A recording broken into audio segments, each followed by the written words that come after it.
Գյուղոլորտը նոր մարտահրավերների առաջ է հայտնվել։ Գործարար փորձագետ Հարություն Մնացականյանը ահազանգել է Հայաստան ներմուծվող անորակ տնկիների մասին, որոնք ռիսկային են դարձնում ֆերմերների ներդրումները։ Մեծ զրույցում փորձագետը նշեց, որ խնդիրը հայտնաբերել է բազմաթիվ այգիների ցածր բերքատվությունն ուսումնասիրելիս։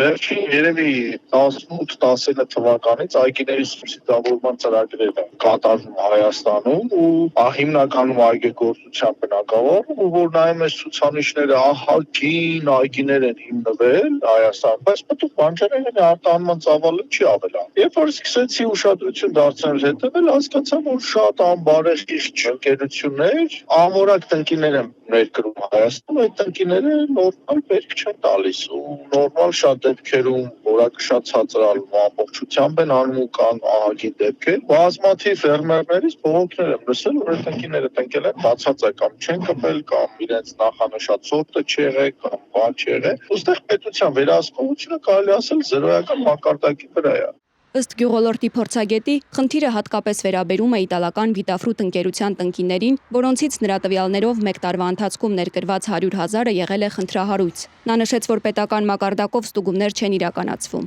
եւ իր ահազանգը սթափության կոչ է ֆերմերների համար։ Ոչ մի լաբորատոր փորձաքննության արդյունք դեռ չեմ տեսել ՍԱՏՄ-ից, ասեմ ավելին, մի քանի տարի առաջ, 3 թե 4 տարի առաջ էր։ Էլի իմ ընկերներից մեկը բախվեց նման խնդրի եւ այդ ընկիները տարանք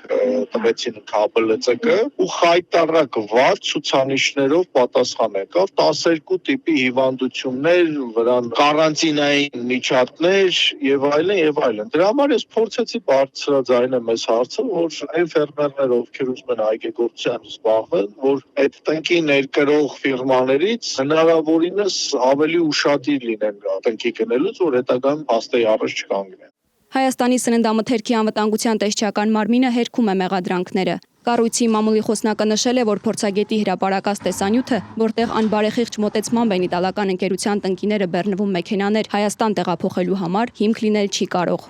Իրականում այն ինչը ներկայացված է, որևէ կերպ չի կարող ապացուցնել կամ հիմք լինել, որ այդ տնկիները Հայաստան են բերվում։ Ուրիշ բան, եթե չգիտեմ, մեքենայի համարներով եւ այլն ցույց տրվեր, որ այդ տնկիները բերվում են Հայաստան, այդ նույն մեքենան է եւ դրա մեջ չեմ խորանում, որպես այդպեսին։ Բայց իհարկե պետք է հասկանալ եւ ճշտել, արդյոք այդ ապրանքանիշի տնկիներ ներմուծվել են։ Այո, ներմուծվել են 82,000 հատ եւ միայն խնձորենի, անցել են սահմանային վերահսկողության բոլոր փուլերով, պատշաճորեն ստուգվել են եւ փաստացի եւ լաբորատոր փորձաքննության են ենթարկվել, որևէ խնդիր չի հայտնաբերվել։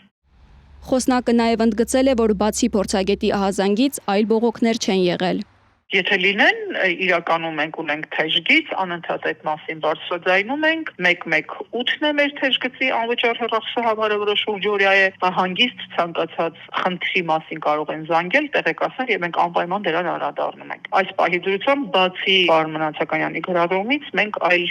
բողոք չենք ստացել։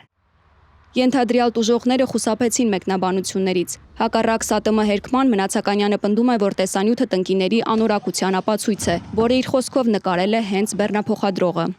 Այս վիդեոյում, որոնք ուղարկել են, հենց այդ Վիտաֆրուտ ընկերությունում է բարձվել։ Դա ինձ նկարել է վարորդը ուղարկել է։ Իրանք կարան ասեն չի կարող հիմք հանդիսանալ ու վերջացնեն գնալ։ Ոնց որ իրանք 1000 անգամ ասեցի Էրմինիայով հիվանդ տնկիներ են մտել Հայաստանում, հետաքննություն անցկացրեք, արգելեք, մի թողեք, ոչ մի պատասխան։ Ասում եմ հետ SSS հիվանդություններով տնկիներ են մտնում, ոչ մի պատասխան։ Աբսոլյուտ անգործության են մատնված ու սենց ստից պատասխանում։ Մենք բան ենք արել, ստուգել ենք, ինչ եք ստուգել։ Եթե ստուգել եք, ինչ գործ ունի Էրմինիայով հիվանդ տնկիները, ամբողջ Արագածոտնի մարզը Էրմինիայով հիվանդ տանձենիներ են։ Դա լո չեն կարա հերքեն։